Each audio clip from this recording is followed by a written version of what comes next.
Hello everyone, my name is Kareem Kamal. I have a question for you. How many of you have ever felt stressed? Here's another one. How many of you have ever felt a tingling in your stomach or the feeling to want to vomit? If so, then you've definitely experienced anxiety. Anxiety is a common feeling, but it's a feeling we should take seriously. Why is that, you ask? It's because it can affect our bodies in many different ways. For instance, people that are a part of the group Gen Z are now about 12 to 27 years old, or born in 1997 to 2012. And they are statistically the most stress and anxiety affected generation in the world, making up about 30% of the global population. Take me, for example. I'm Gen Z. And there was a point in my life where for about 2 years, or just before we moved to Istanbul, where I always experienced anxiety and I always had some kind of anxious thoughts running through my head that gave me butterflies in my stomach. Fortunately, that phase ended just about a few months ago. But just because I'm not currently experiencing any anxiety, it doesn't mean I never will again. When I was about 6 years old, my parents were planning to make my first move from my home in Toronto, Canada, to Jeddah, Saudi Arabia. Since I was only 6 years old, I was really nervous about making new friends, moving from a neighborhood to a compound, going to a new school, and getting used to a new environment. This was my first real experience with stress and anxiety. When I started school in Jeddah, in the beginning, I felt like I wasn't fitting in and that I was really separate from the group. But people were really nice to me, which made me feel more open to making more new friendships. And within about a year or so, I finally felt like I was fitting in. Then, when I was just really getting used to everything and I was getting along with everyone just fine, my parents decided to move us to Istanbul. As you might have guessed, the exact same story happened all over again with the exact same stress and the exact same anxiety story. My parents tried to be supportive and said that the exact same story happened in Saudi and that I would make new friends in no time. But I had my doubts. And I'm sure that you all know how us kids, like they were at my age, always think that we know better than our parents and that we know best. But when in reality, our parents actually know what's best for us. When I finally started school here in Istanbul, again, there were lots of new kids.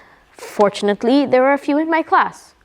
Both knowing that we were new, we sat next to each other.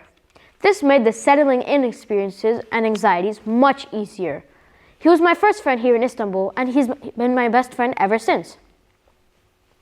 Throughout the process, I kept on doubting what my parents said, and I always thought that I was right and they were wrong. But in the end, they were right. I have another question for you. Have you ever found yourself laying in bed on a Sunday night, unable to sleep, and a million thoughts running through your head? If so, then you've probably experienced the Sunday scaries.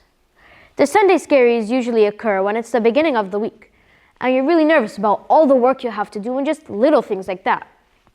Usually, the Sunday scaries will make themselves known through a number of different emotions. These emotions can be fear, frustration, anger, restless nights, headaches, sweating, and many more. Did you know that about 75% of working Americans admit that they experienced the Sunday scaries over and over again? And that the Sunday scaries were only finally addressed to in 2009? If you feel nervous, it might be about something coming up. If you feel anxious, it's a little bit different. Untreated anxiety can lead to what is known as chronic stress. Chronic stress develops when feelings of overwhelming anxiety and pressure linger around for a long period of time and start to feel permanent or never going away. This closely relates to emotional stress. Emotional stress happens when feelings of anger, fear, frustration, and many more bottle up inside you and then come out in various different emotional bursts at the least expected moments. There are many solutions to this teenage life issue. Some can be simple and easy. Others can be hard and complex. I'm going to explain some to you. The first remedy I'll be looking at today are deep breaths. Have you ever wondered why when you take a deep breath, it calms you down? Actually, It turns out that it's because when you take in a deep breath, it calms down your nervous system, slows down your heart rate, and allows more oxygen to flow to your mind. The second remedy I'll be looking at today are breathing tricks. Breathing tricks have been known for a long time to help cope with anxiety and make it easier to deal with. The first breathing trick I'll be looking at today is the 5-4-3-2-1 rule.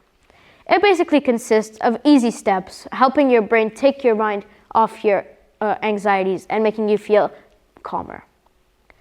It's basically 5 things you can see, 4 things you can smell, 3 things you can touch, 2 things you can hear, and 1 thing you can taste.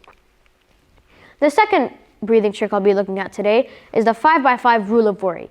It's not really a breathing trick, but it's a really helpful mindful trick that can help you focus on what's useful and not what's not.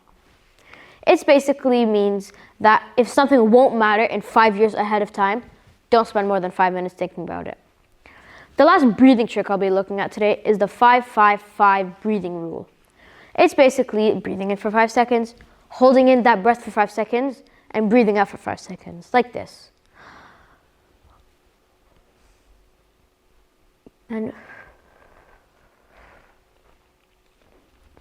the third remedy I'll be looking at today is exercise. Exercise is a great way to get in shape, and I'm sure you all know that. But did you know that when you exercise, your body releases endorphins and dopamine? These are called neurotransmitters, and they're simple chemicals that your body releases to make you feel good and in a well-being feeling. The last remedy I'll be looking at today is the most useful in my opinion. It's socializing. Whenever I used to have stress or anxiety, I would always go to my parents, and every word that came out of my mouth felt like it was 10 kilos being lifted off my chest. I highly recommend this to you. The point of this talk today was to make you know that you are not alone, and there is someone else in this world who has thought the thoughts you're thinking and felt the way you feel. So next time you feel some butterflies in your stomach, try out some of the remedies I suggested today. I promise you it'll make a difference. Thank you for your time.